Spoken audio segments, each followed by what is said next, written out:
Okay, so not only am I having to record this on my phone because my computer's not working right now, but I am having to re-record this because of difficulties I am having with said phone. So we're gonna make this kind of quick. So the Kelvin Timeline Constitution 2 Intel Cruiser was revealed tonight on 10 Forward Weekly. And where did I put my pad?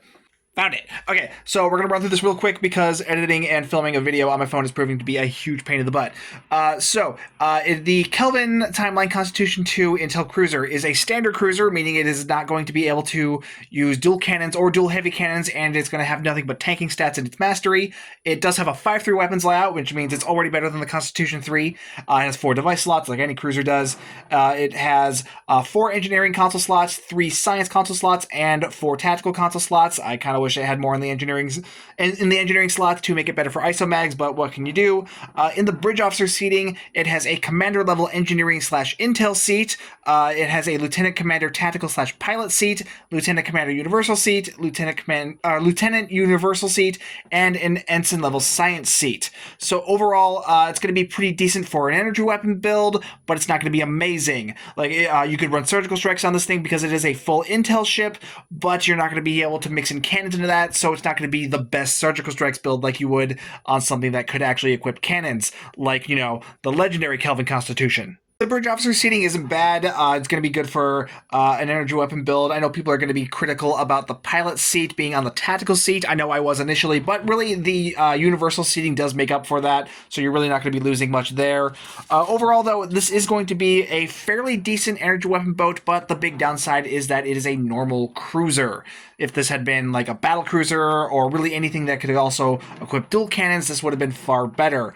But as it is, it's alright, but honestly, you're probably going to like the legendary Kelvin Constitution better. The console is called Proximity-Based Anti-Operation Emitter, or PBAOE. It buffs phaser damage, flight speed, it deals an AoE of phaser damage around you, it has a 1 kilometer AoE, which isn't very far, deals a decent amount of phaser damage from what we could see on the tooltip, but its damage is scaled with your flight speed, which is an annoying mechanic that I really hate because flying around in circles around your opponent is not conducive to dealing actual damage to your opponent. So this console is an interesting gimmick. Could be decent for phaser builds, but overall it is not going to affect the meta all that much, in my opinion. I would rather have the Excelsior 2 console, which is good because I do have it, and that's a good console. This is gimmicky.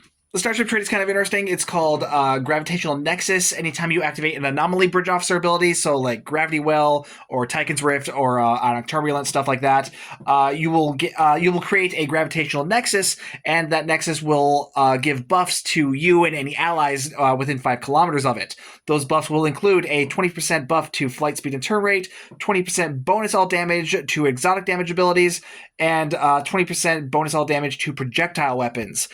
These are pretty nice buffs, but I do have to question the wisdom of putting them on this ship specifically because this ship is a cruiser, so it's not going to be running any sort of exotic damage builds, and it is an intel ship and it doesn't have a lieutenant commander command seat, so it's not going to be running a torpedo build. So buffs to exotic damage and projectile weapons are not going to help this ship specifically all that well. The trait could end up being useful on Psi-Torp builds or just regular Torp builds, and could also be useful for support builds that are wanting to support players running either of those kind of builds. So overall, the ship it's alright. I mean, it's not the worst ship in the game, but at the same time, it's not the greatest ship in the game either. It'll make a decent energy weapon build, but it is a promo ship, which I don't know if I went over that earlier. This is going to be in the Infinity promo boxes and will be dropping on PC on Thursday when the First Contact event goes live.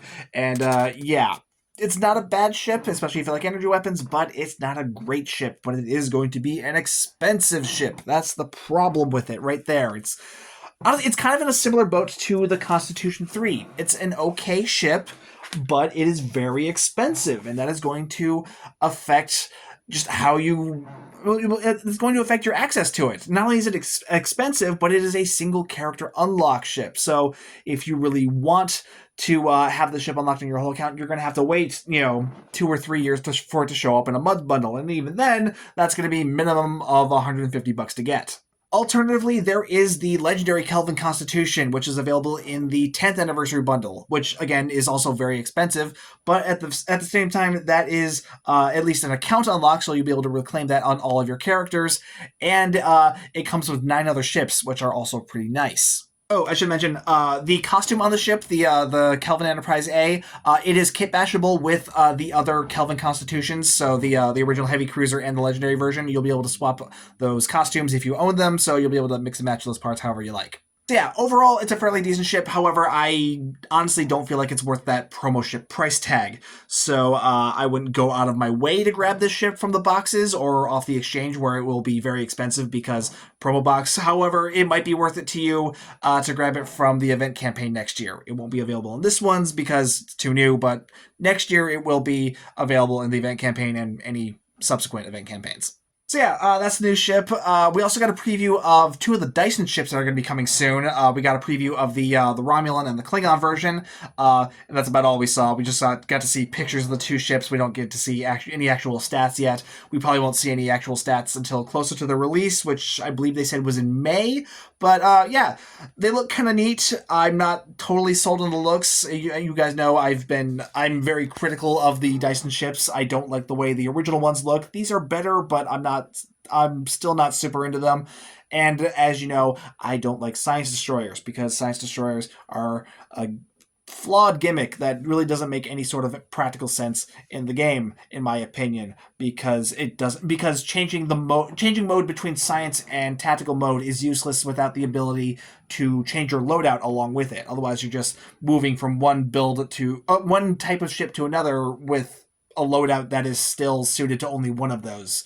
So being able to mix and match, it doesn't make sense. I'll do a full video ranting about that one of these days, probably in the review of those ships when they're close to coming out. But in the meantime, I'm recording this on my phone because my computer is out of commission right now due to some damage sustained to a hard drive while swapping out the power supply. So I do apologize for the quality of this video.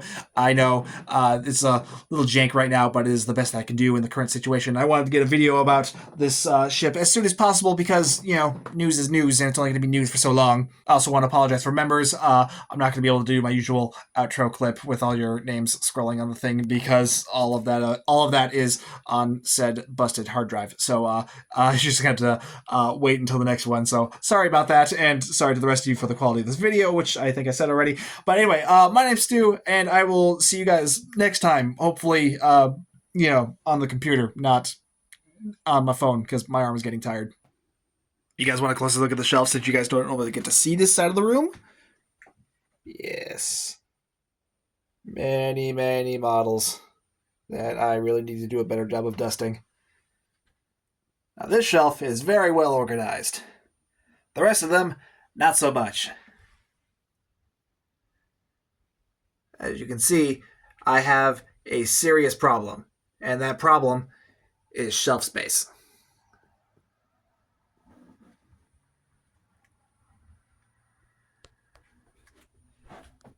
He's not a ship. I don't know why he's here, but I didn't know where else to put him. Alien ships. I'm about to walk into my desk. And that's as far as I can go. And need longer arms. Okay.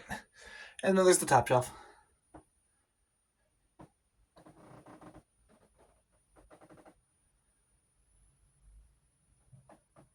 There you go. Hope you enjoyed that.